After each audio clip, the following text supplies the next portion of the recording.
P3 is about timing. When you do play tight, when do you take a route? How do you pace your pushes so you don't get crossfire, you don't get traded?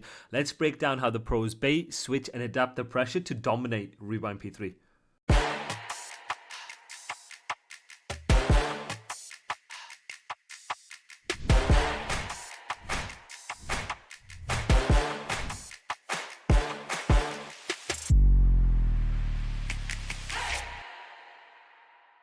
Now, for my Platinum, Diamond, and Crimson players, is there a preferred side?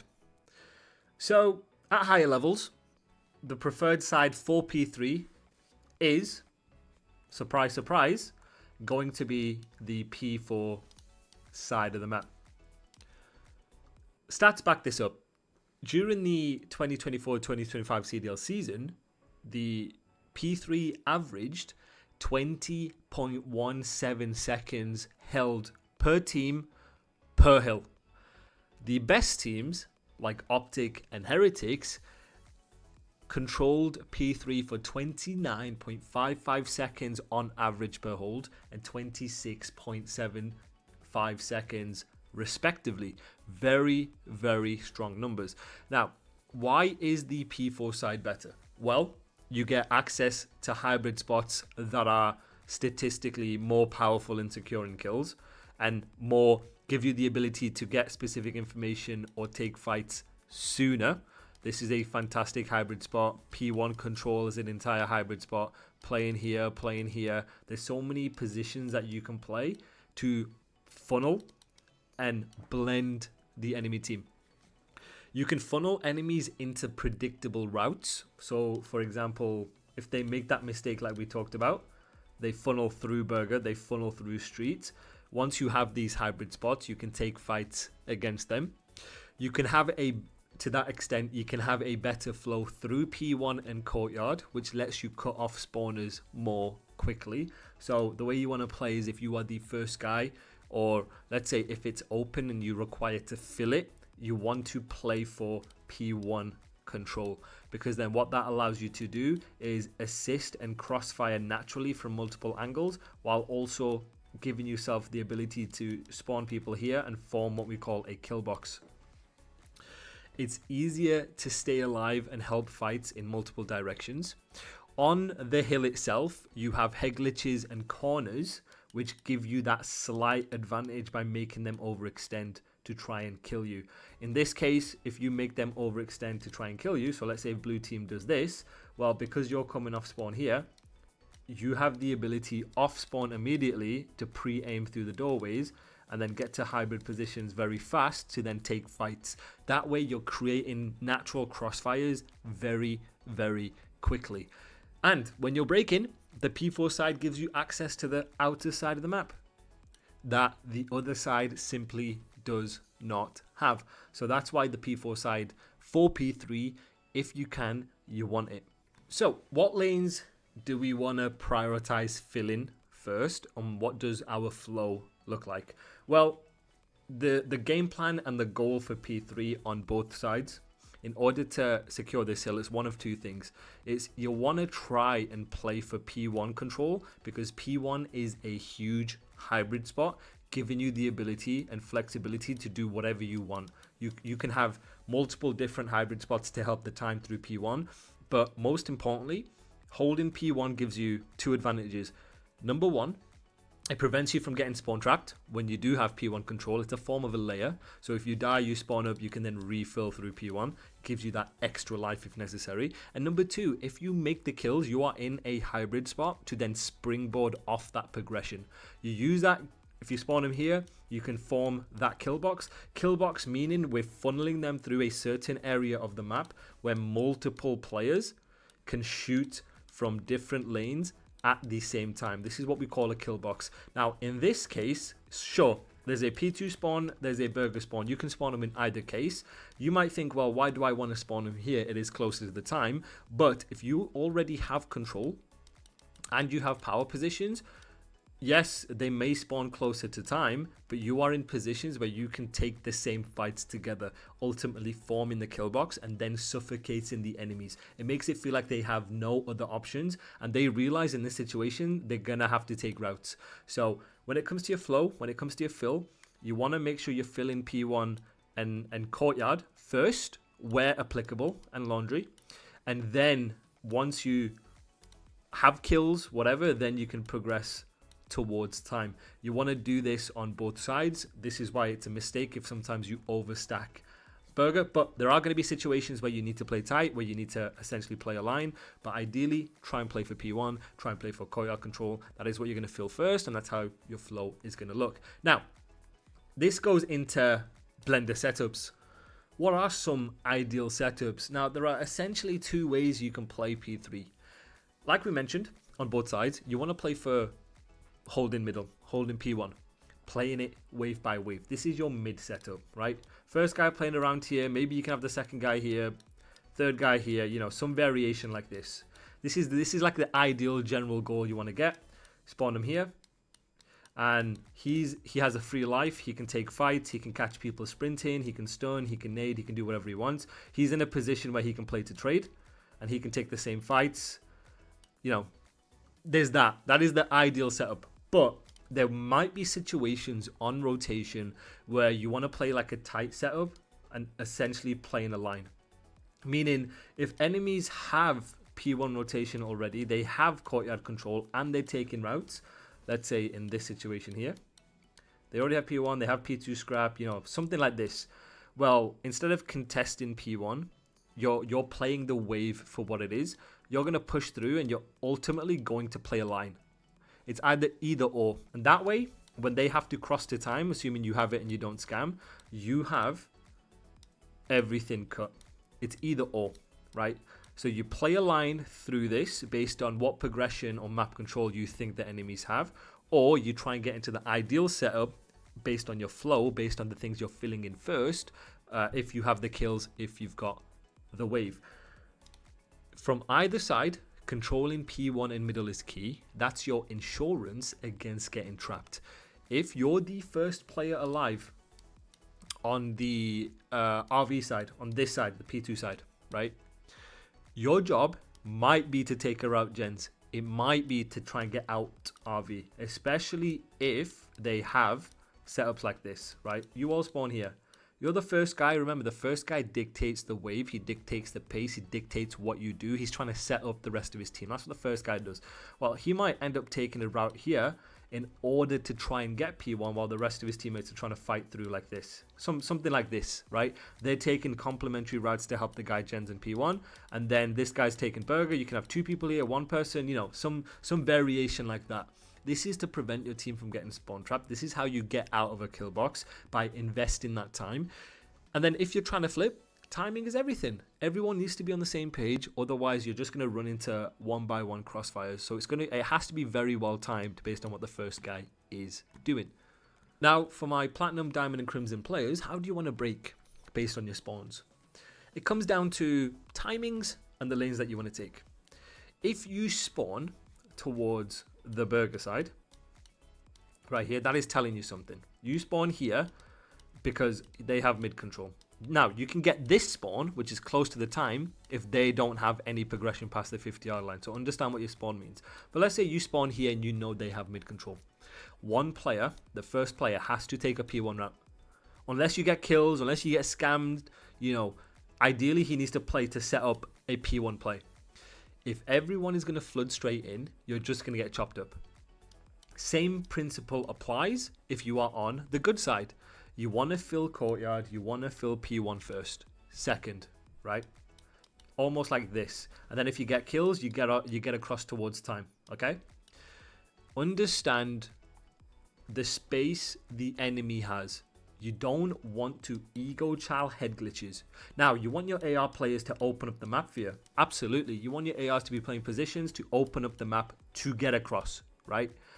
But ideally, once you get P1 and you make kills, understand the timings and the space you have.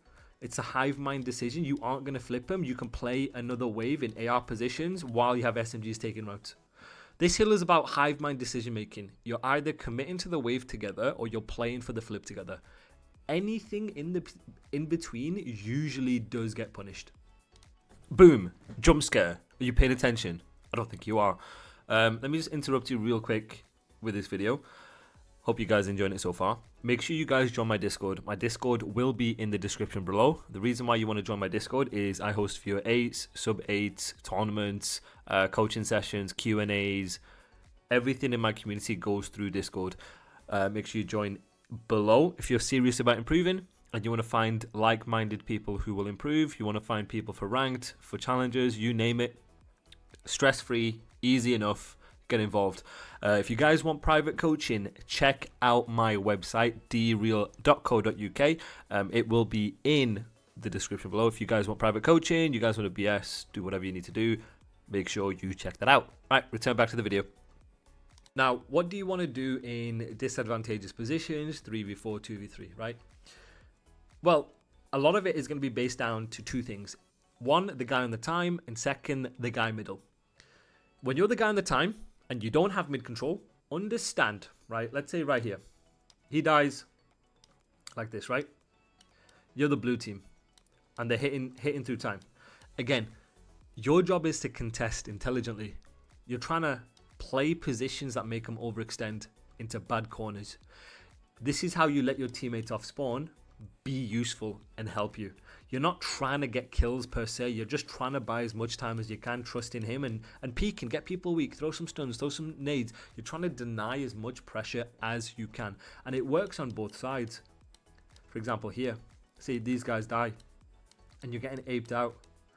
Well, what you're doing is you're trying to make him overextend. You're trying to make these guys overextend to bring him into the play. Now, let's say you're in a different position where it's something like this. Well, you need to stay alive. This is what we call holding progression. Remember, mid is key to this hill. So once you have mid, you don't want to throw your life away just by trying to ego chow, right? What you're trying to do is you're trying to hold progression for your teammates to come off spawn and help you and trade. Bait and switch through P1 or B Street. This is how you keep the fights favorable. You don't want to just like hide and hope in P1. You want to try and contest while you have mid control. That's how you then make a disadvantageous situation into like an advantageous situation. When you don't have numbers, it's really important you stay alive so you don't give them the best case blender setup right here. So make them overextend on both sides. Trust your teammates to refill the hybrid spots, refill middle if necessary, play through courtyard, you know, almost like this. You're swinging around almost like this, right? To then take multiple angles of attack. Now, if you've got numbers, keep it stupid simple, bang the time. Hit the time and then refill when necessary. Well, that's the general gist of what you want to do if you don't have numbers in the situation. Okay, so for my iridescent and above, timings are crucial, right? P3 is very wave by wave. When you're playing P3, I want you to respect and understand what hybrid spots and map control the enemies have. You're going to be predicting. You're going to be anticipating, right? This is then going to determine how you want to play it. It will then also determine how you make shift setup from this. So remember, when you're in a disadvantageous situation, you're basically going to make shift. You're going to, based on the information and the situation you are in, you're basically going to bounce off your teammates to try and hold something. So like right here, let's go into more detail with the blue team, okay? You don't have numbers, right? You've just died. They have complete mid control. This is now where we make a makeshift situation, where you trust your teammates and you communicate with your teammates about who's getting what, to just try and buy as much time as you can and to try and watch one lane. So what you might see is he might play for mid here, expecting once they have P1 control, predicting them to come out and challenge like this in order to get that info or try and get that one kill, right? Well, he might then end up trusting him to watch over. Now, he will know if someone's close to him because the time is going to get contested, right, if he's here. But you're just trying to buy as much time as you can. You need to understand exactly where you're spawning the enemy based on your kills and when in those waves the kills happen. That is then going to dictate whether you play tight around the hill or push into the forward lanes, right? The key is understanding for this hill using hive mind on when you want to play aggressive or when you want to flip or when you want to force trades, okay? Or when you want to let the game come to you. Pacing is crucial for this hill. Don't make the mistake of trying to do too much when you have positions to burn the teams. This is how you throw away advantageous positions, right? Basically, understand when you get the kill, how you get the kill, and what you want to do. This is the hill that punishes you the most. You're not going to try in a disadvantageous situation as a blue team try and run up when you don't have numbers, right? In this situation, you're just trying to hold progression. Same situation if you were the blue team and it was like this, right? And they had numbers. Well, your job here, you're not in a completely terrible situation, but your job here is just to hold progression. Hold progression based on wherever you're spawning. So let's say you're spawning here to then come around and help you. You're then clearing lanes. You're cutting off lanes for your teammates to then come and help you, right? So understand your timings, understand where you're getting them spawned in, and then as a team decide what you want to do based on that. Okay. Finally, let's talk about playing ahead. So you've got two options from the burger side essentially. Essentially, this is what it boils down to, right? So let's say the red team is like this, the enemies are like this, right? You can either force scrap fights from burger while you're trying to fight mid and play to trade, right? Trade out aggressively, and then because you've got scrap time, you push forward and flip. Again, this is going to be based around the situation you're currently in. Do you already have map progression? Do you already have P1? What do you have? What do you not have? Right? Again, situational awareness. Understand the situation you are in and then play accordingly from that. Or what you can do is if you already have, let's say, mid control, and it's getting kind of scrappy, like this, well, what you can do is, for the money hill, you can take a risk, like we saw Shotty do, right? Take a risk, go through courtyard, take a timing, get out, drag people away, allow your team to then progress off that. In either situation, this is hive-minded. At the end of the day, you have to be on the same page of what you want to do. You either push through together or you take routes to get through while the rest of your team then use that to push through. Are you playing for scrap? Are we playing for the flip? Are we committing to the wave? Half in, half out decisions on this P3 rotate into a P4 is going to cost you. Absolutely.